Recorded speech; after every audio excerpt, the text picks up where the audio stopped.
Hey everyone, welcome to Strong Mind, Strong Body.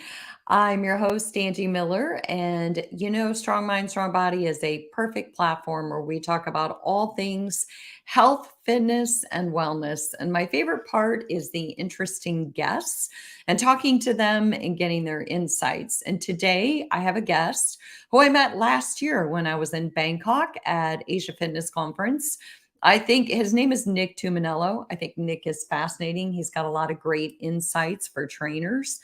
And Nick posed the question, do trainers really care about health and fitness?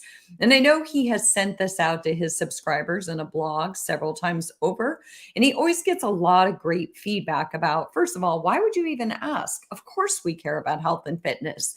But Nick has a very unique lens on how he approaches this question. So I'm going to bring him in. Again, his name is Nick Tuminello. He is an award-winning trainer and he's an international fitness educator. So how you doing, Nick? Doing good. Appreciate the opportunity for having me and the great intro. Yeah. Well, you know what? I always think that you got a lot of good things to talk about. And I loved your question. Do trainers really care about health and fitness?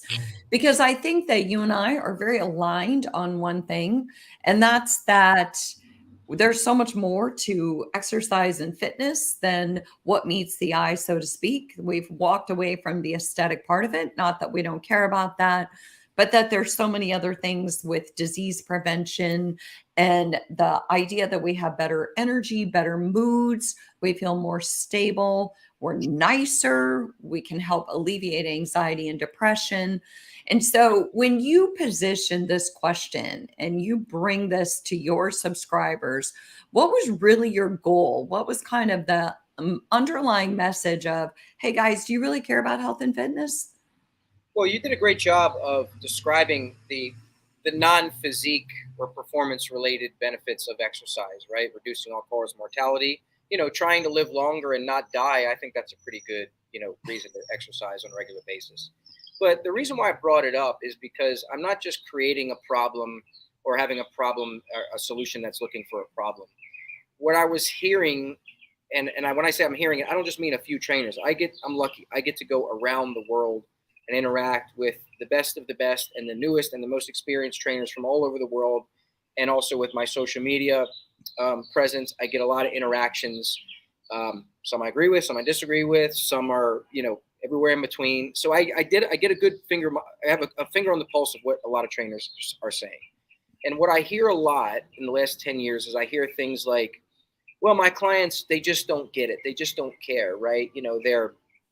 They don't remember. I try to teach them how to do a Romanian deadlift, for example, and they come in. I've tried to teach them the same movement 100 times, and they still ask me, how do I do this again? Right? Or I don't want to think, like, why don't they care? Or, they're not really looking at any different from the time I started working out. Hey, most of my clients, I've been a trainer for 20 some years, won all kinds of awards, written 4 books. The majority of my clients fitness clients don't look a damn bit different from the day they started training with me. Maybe they're a little bit tighter muscularly, but they're damn fitter humans. They're more confident. They're certainly stronger. They move better. So I was hearing things like somehow that's not okay. And I was hearing things like, well, there's a difference between training and working out. And, some people are satisfied with being mediocre. And I'm going, what the bleep are we talking about here? Like, when did we get so elitist that I can work with someone who is an accountant that's got firms all around the U.S. and they have hundreds of employees and they're elite in their job, but simply because they don't want to organize their lives around kitchens and gyms, that somehow they're satisfied with being mediocre. When did becoming a gym rat and eating tilapia, and broccoli, when did that become the height of human evolution? I think it's a very elitist, very self-serving thing. And it concerns me because I feel like we're making the training more about us than the client. Yeah. It's becoming you need to be a mini version of me. I love training and it's how I define myself and it's how I identify myself. So therefore, if you don't do that, if you don't love it the way I love it, or it's not your main priority, somehow you are lesser of a human. So I have a thought, Nick. I have a thought that came to my mind. It just occurred to me. So I'm thinking about how a lot of times parents identify themselves according to how successful their kids are. And Right. don't you think that trainers do that a lot? It's almost like their identity is tied up into how they define success for their clients. And so, to your point, if your client isn't driven by, you said kitchens and gyms, and I'm assuming you mean by proper nutritional Food, habits, like food you prep. said, not Food prep. eating Yeah. tilapia and broccoli, then they're not doing it right. Because I think that trainers want to identify their success based on how their clients look. And so it's just like I said, where parents are like, well, if my kids are successful, then I'm doing something right. But define success, to your point, define success, because this accountant could have a massively successful career, but they just want to train with you because they enjoy the experience. They feel better. They have more stable moods. They're nicer to their family. Doesn't that matter? Right? Yeah. Yeah. So what it really comes down to is, and I like you said, define success. So I'm gonna define success because I really believe in in clear objectives and metrics. It's easy to define success in from performance. Okay, it's how do you perform in a certain lift, right? How fast do you run? How high do you jump? Those are performance metrics. Then we also have muscle circumference measurements, right? We have body fat measurements. All those are or some sort of fitness test, how you perform, how you do a circuit in a given time, if you're into the circuit training type stuff, whatever is important to you. But what we find is that whenever someone doesn't fall into one of those specific categories, then it means they're not serious enough. And because we don't have another metric to define success, but I think that we're missing some things that are right in front of us.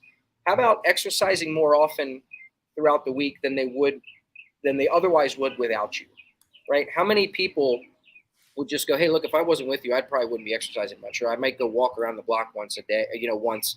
That's great, better than nothing, but they probably wouldn't strength train if it wasn't for you holding them accountable.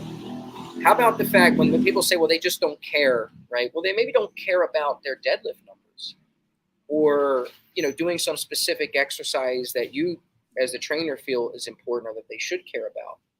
But this client may have been with you for 2 years, coming to you twice a week. I mean, even if you're not charging a lot of money relative to a trainer, right? Even if you're charging them $25 an hour, you add that up over 2 years, they bought you a new car, a low car at that point. You're going to tell me they don't care? So it's just that their priorities of what they're trying to get out of it are different than what the trainer thinks. And that's why I say we don't care about health and fitness, because our only metrics of success are based on the metrics of they don't have particular performance goals. Look, their bench isn't going up. Look, their chin-ups aren't going up. Look, their squat isn't going up, or they don't care about that. Look, their body fat isn't going down because they're not changing their diet. Yeah.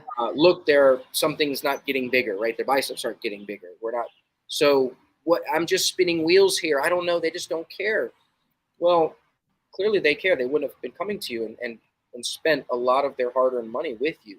Right. And their time and their energy and their focus and their commitment and their trust and loyalty. So there's so many things to your point. Yes, there are performance-based goals, but so much of the general population just wants to move more and feel better. And that's the bottom line.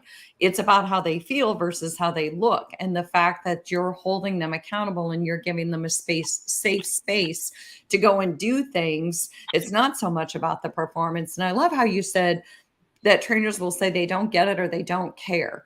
And I guess my question would be, what does caring, define caring? Because to your point, caring means something different to everyone. Yeah, well, it's helping people achieve what's important to them. Now, here's a point of confusion.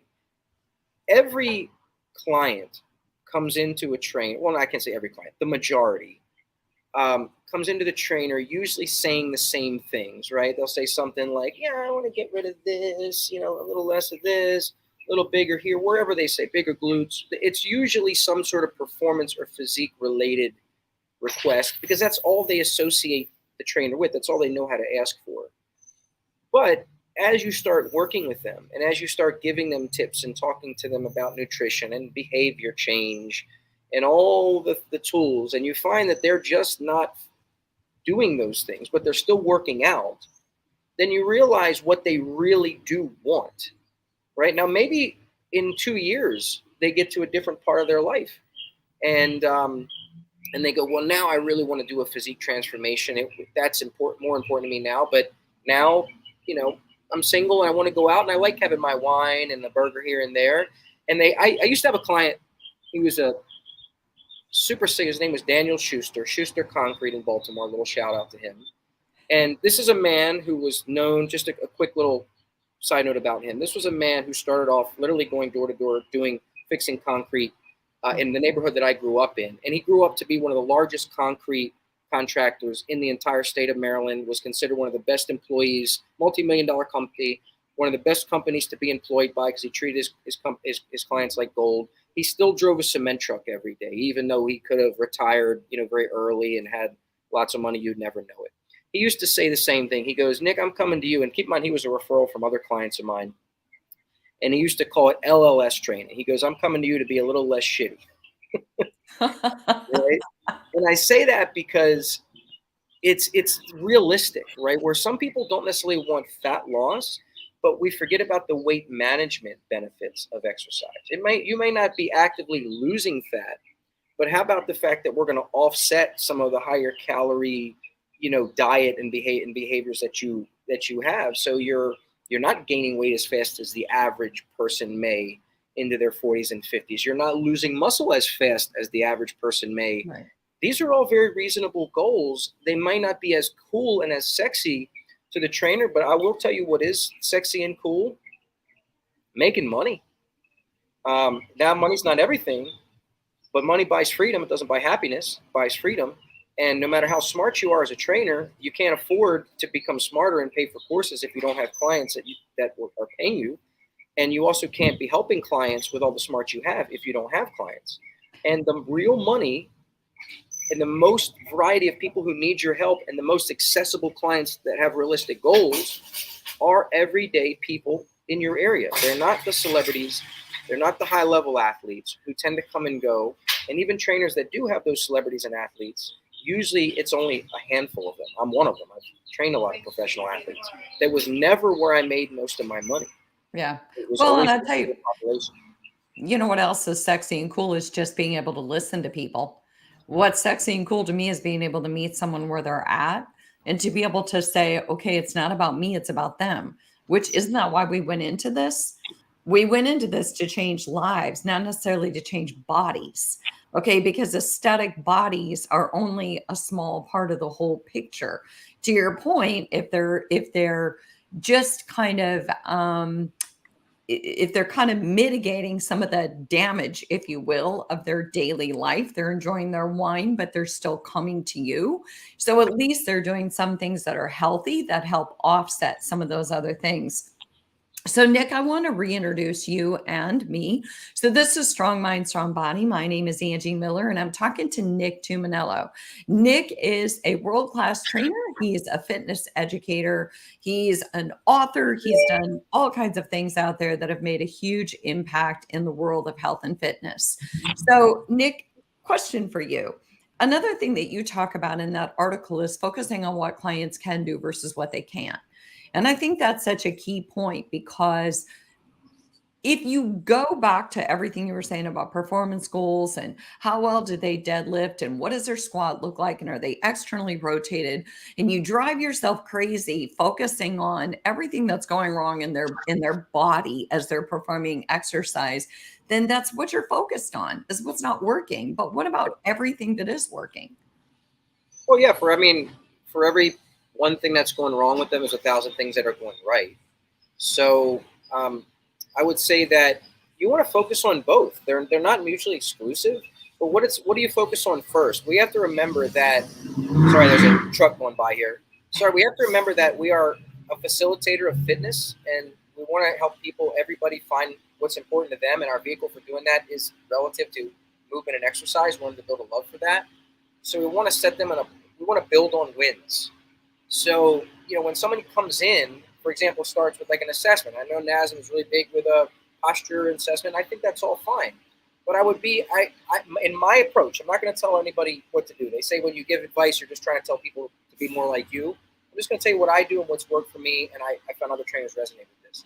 I don't like to start that as a first session. I use those techniques, some of them.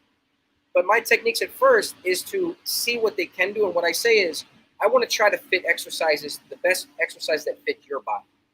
So instead of saying, oh my God, look at the pelvic tilt, and look how weak your core is, and look at all that, we don't look at that. I say, oh, I don't think that's a good exercise for you. Let's try this. Stay with your feet like this. Oh, see, that fits you a little bit better. That's a great way to start. Oh, your knees hurt when you do this? Okay, move your torso this way or try that. And we build off of wins, because the first thing that I build into a program is trust. It's a relationship first. It's neck up first. Once I get that buy-in and they're coming on a regular basis, then I will start doing some of the other things, and we'll say, hey, you are a little limited in your range of motion here. Or let's maybe incorporate some of these extra things. Hey, can you do that at home? Can you do that before you come in, as your warm-up, pre-warm-up, whatever? The little more technical stuff, you might call it corrective type work. I'm not against it. But at first, it's, hey, this is about fitness. This is about exercise. And we are going to start you on a positive. And I want you enjoying it. Because most people come in with expectations, especially now. We got all this competition, all these group gyms, and they may see their neighbors and friends and they come home and they're charged up and they got their community of people that they go out to Sunday brunch with, and they're like, oh, it's so great, high energy. And then they come to you as the technical trainer, and all you do is you get them on the floor and you tell them they have to do hip bridges and breathing exercises. And they go, man, I told this trainer that I wanted better arms, and I never even sniffed a bicep curl, but they had me doing these weird stretches and had me on this tubular foam roll thing, and I didn't even lift weights because they told me I was dysfunctional. I'm telling you, it's a good way to keep clients for the long term, unless they're coming to you for that. Hey, I heard you're great at correcting these things. Right. Well, then they're expecting it. And I don't hear you say to anybody that you're trying to change their ways. I don't hear you say that you're trying to rewrite the script. I just hear you say, I love that from the neck up. That's how you're meeting your clients, because that's how we should be, in my opinion, that's how we should be meeting every relationship, is from the neck up. I want to be able to hear you. I want to see you, share space with you. And I want you to know that you can trust me. And to your point, once you build a level of trust, then you can start to, first of all, you're approaching it from what they can do versus what they can't. So they're not starting off frustrated. And then secondly, you're starting to integrate in, once they have this level of trust, of some dialogue and some education about what's not working for them and why. But the main goal is, this is what is working and this is what I want to focus on, because I want you to feel successful. And so, and that's what keeps clients coming back. But again, it goes back to, how do they define success? And so, my 83-year-old Jim, who I just trained this morning, pretty sure he doesn't define success by how much he can deadlift. But I tell you what, I've kind of worked with him, is defining success is, how well are you breathing? How much can you open up your posture and stand up tall, because his balance is so compromised. So success is driven by every person's goals. And to me, it has to do with their activities of daily living and the way that they're living their lives. Like you said, your client might come to you today and they might say they want to lose weight, but then ultimately probably what keeps them there is the experience of enjoyment, because you're creating an experience for them. You're a contact point for them throughout the week, that hopefully when they leave you, they feel so much better about themselves in life, right? For sure. And a couple things here that are important. Everybody wants to get stronger. So I'm not saying that you just throw metrics out the window and you don't monitor anything. I'm not saying that. But what I'm saying is that we can't confuse the fact that when somebody comes in, listen, I'm a real trainer, all right? I hear this all the time, and I know if you've been a trainer for any number of months versus years, you've heard this before. Majority of clients come in, they go, when I come to you, I don't want to think. So if you're thinking about percentages of 1RM and all these technical terminologies, that's just opposite of what they said, what they're coming to you for. So, but it doesn't mean that you can't explain some of the things that you're doing and try to tell them, hey, look, we have to make this worthwhile in some way, right? If we just randomly throw stuff at a wall and have no plan, well, you don't even need me. Why don't you just go on the internet and find random stuff? Why don't you roll those exercise dice? So I'm not saying you have to just totally compromise yourself. You still want to make sure that you know how to work with their body and keep them safe. Other trainers might not know that. Other trainers might not know how to work with their injuries and limitations like you do. So that's where your technical knowledge does come into play. It just means that you're not confusing the fact that they may not care about some specific lifts like you do, that you don't want to confuse that as that they don't care, and that somehow you're compromising yourself. Somehow that, well, I'll get them there eventually. I'll get them to really want to master the kettlebell snatch because I like kettlebell snatches. I'll get them to really want to, start cutting fat and monitoring their diet more. Yeah, people would like that. But the best predictor of future behavior is past behavior. If someone hasn't done that in a few years and you've tried every trick in the book, from giving them information to telling them about behavior change, which, by the way, is still information, and they just don't do it, you don't just accept that. You don't just say, okay, well, you don't care, and then I don't care about you. But you just realize what's most realistic. And you also don't want to make them feel guilty and set this negative path where this trainer just thinks it's never good enough. This trainer's always telling me I need to do better, Well, I'm busy. I can only do so much. And if you keep pestering me, then I'm just going to stop coming in totally. So let me just do my workout and move my body. That's taking my medicine, right? And that's good enough for me at this point. Right. And we have to, and that's not compromising. And that's where I think trainers lose it. They think, well, I got to get you to buy into one of these things somehow. No, you don't. No, you don't at all. As long as they're working hard, challenging their body and enjoying it and not getting hurt, find things that they will like. Hey, you do tend to like push-ups. Yeah, all right, well, let's see if we can improve those a little bit. And eventually they will find something. Mm-hmm. But it's not necessarily the rest of the workout has to be about improving every other exercise, right? It could be about fun and consistency, but maybe they're interested in push-ups. Right. Well, and I think again, it's just about redefining what success means to them. And you can still integrate in the things that are going to make them feel better and move better. But at the end of the day, it's mostly about building off of their own definition of success while still keeping those performance gains in mind. But basically being able to meet them where they're at and being able to build a level of trust before you go too far too fast. But I do think that your point that you can work with clients for years and you may not see a lot of external changes. It may not be that they walk out of the gym and everyone takes a pause and says, oh my gosh, your client looks so much different than they did 2 years ago when they started with you, because that's probably not even their goal. And so I like the way that you position this to trainers and say, hey, basically what I hear is, how about some emotional intelligence? How about just connecting with your clients on a different level and not putting your expectations on them? Because at the end of the day, a trainer-client relationship is a relationship. And how many relationships fall apart because we put our expectations on our partner? Very well said. And we were just talking about our clients, but let's talk about ourselves for a second. It's not just defining success or how they define success, but I'm also saying how as trainers sometimes may want to reframe how we define success. Yeah. Because as I said before, that's where the money is. We might think, well, man, most of my clients aren't serious. Meanwhile, you got almost a full book of clients who are consistently coming to you for years. That's success that most trainers would dream of. Maybe you originally thought that you wanted to train athletes or whatever. Why? Because they're easy. They're already bought in. They already probably look good. And they just make you look good by default. I get it. But just because the real world hasn't matched up with what your expectations were, now you have to redefine success. My success is that I have clients who enjoy working with me, who keep coming back. I'm paying my bills, and I have some money left over, and I have referrals. Right. So then you realize, hey, this is the clientele. And sometimes the free market will tell you what your niche is, right? So if your niche happens to be 40 plus people, and a lot of them tend to have back pain and they golf, that's your niche. Sorry, maybe you want to be the deadlift guy or girl. Maybe you can be on Instagram, but where the money's coming from is already determined something else. Double down on that, and you will have tremendous success as a trainer from a business perspective. But, you kind of took us back to that same point of, that sometimes because I used to teach university students in a kinesiology program, and they all thought they wanted to work with athletes. And to your point, it's because athletes automatically make you look good.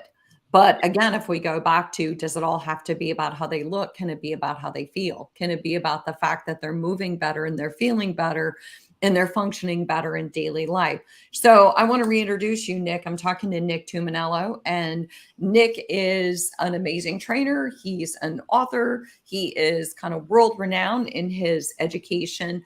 And Nick, I have another question for you. Just, you've been training for a long time, and I'm just going to imagine, I could be wrong, I'm going to imagine that when you first started training, that this took a while for this to kind of connect with you. Am I right? Or was this something that you had to buy in right away? Or did this kind of take you years to kind of go, yeah, I think I need to redefine success? That's a fantastic question. So, no, it's actually something I realized right away, and I think I can tell you why. I think it comes from where my bias was starting. I did not come from. Now, I was a wrestler in martial arts, Muay Thai, all that kind of stuff. Early days of MMA. So I really came from more of a hybrid way of training, but I also read early bodybuilding, magazines. My mom was a bodybuilder in the '80s. So, but I had no allegiance to any school of thought. Like, I wasn't a power lifter. I wasn't an Olympic lifter. I wasn't a kettlebell person. I wasn't like a allegiance to a particular expert at the time who was a real big name. At the time, the big names when I came up were Paul Chek and Santana, and trainers would ask, are you a Santana guy or a Chek guy? I would go, I'm a client guy. What are you talking about? Right? So, so I think, so I always made it about my client, and really what my goal was, I'm a highly competitive person, mainly with myself, not with others, is I wanted to be the best damn trainer on the planet. It wasn't to, excite people for exercise of, oh, I like powerlifting, so I want you to like powerlifting. It changed my life. It wasn't that. Is I want to be smarter. I want to be more versatile. I want to know things that other trainers don't know. I want to be able to do things that they can't do. For training, I want to be a higher value trainer. I want to be the best experience. That was my competitiveness, and that's what drove me to stay educated and try to stay ahead of the game. So it was always about the client. It was always about the client experience. But I think that less about me now. I actually think that some of the reasons why we don't care about health and fitness is because a lot of the people who are teaching trainers aren't trainers. They're strength coaches and they're rehabilitation specialists. Now, I'm not saying we can't learn from them. There's certainly more similarities and differences from all the allied health and fitness professions. The human body is the human body. However, the perspective of a strength coach who works at a college or a pro team or has a huge name in their city, and they have their own facility that kids are coming in, they're a dictator, right? They can set the facility up exactly how they want it. And the person says, oh, well, you're coach so-and-so. We've known you for 20 years. Whatever you say you do, you have a name. Well, the everyday trainer is not that person. And the everyday trainer is working at a big box gym when they're sharing space with a bunch of other members who could care less about that trainer or their client. And that client has come to you on their own volition, right? I always say trainers have volunteers. Strength coaches have hostages. All right. You don't work with me. You don't like me as a strength coach. And I'm a strength coach at a college. Great. You're off the team. Whether you like this or not. That's a great way of putting it, because you're right. They're kind of large and in charge, and they're used to having all the power, and they're used to being the ultimate decision maker, and everybody has to abide by those decisions. Correct. So they're at the top. There's a hierarchy, right?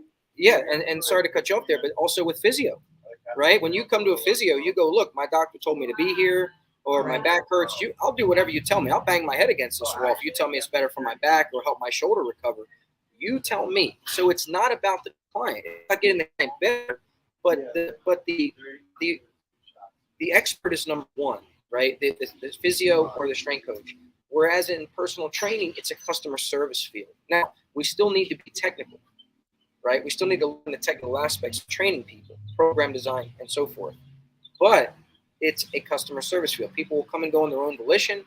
And if you don't recognize that and you don't meet the free market demand, the free market will roll right over you. Yeah. I like that. I think that's a great analogy. And I think that that's so true because we're not in a quote unquote power position. We're in a position to inspire and educate and lead, but more from a playing field of we're equal partners here and it is a partnership. And, I want you to be able to drive the car, but I'm going to be in the passenger seat assisting you and guiding you and helping you. But ultimately, I'm going to empower you as a human, as an individual, your body and your mind to be able to do what matters the most to you in a safe space. So, Nick, this has been really enjoyable for me to listen to you talk about this. And that was really one of my questions was this something that kind of came to you the hard way from the school of hard knocks where clients got frustrated with you or you got frustrated with them? And that makes a lot of sense. So is there anything else before we go that you kind of want to add to this to kind of give some last words of wisdom to trainers out there? Well, I would just say like attracts like. If you've listened to what I've said and you just go, that's just not me. I have my certain way of doing things and I'm going to stick with that. Great, good for you. What I would say is that that's going to be self-selecting. You're going to have certain people who, let's say you're at a powerlifting gym, right? So obviously it's self-selecting that people are coming to you knowing what the facility and what your specialization is. But when you're a trainer, it's a much broader term and you're going to get variety. You're going to get, so you get the wife, and then eventually she sends you her son who's the athlete. So you need to be much more versatile in working with different people. So that's why you also have to remain, what's important to them, because you might not get those referrals of other people who have different goals, maybe that are more aligned with what you are more cool with yourself. But just understand it's about the client. It's not about you. And when you do that and you focus on people, going back to what you said, when you focus on people and exercise is our vehicle to train, work with people, the relationships first, Right. everybody's success goes up. And it's a win-win situation. It's not I have to do something to you. If you do something for somebody, Yeah. that's the difference in training. That's a perfect way of putting it. I'm not doing it to you. I am doing it for you. We're here together. So I really appreciate that. So Nick Tuminello, thanks so much for coming on and sharing your insights with our NASM audience. If anybody wants to get a hold of you, what's the best way to do that? Google knows me. Just search Nick Tuminello on the old Google machine. You'll find plenty. All right. You can run, but you can't hide. All right. Well, thanks to all of our Strong Mind, Strong Body listeners. We really appreciate you joining in. Let me know if you have any questions or let Nick know if you have any questions or any thoughts about future episodes. Keep doing what you love and loving what you do, and we'll see you next week.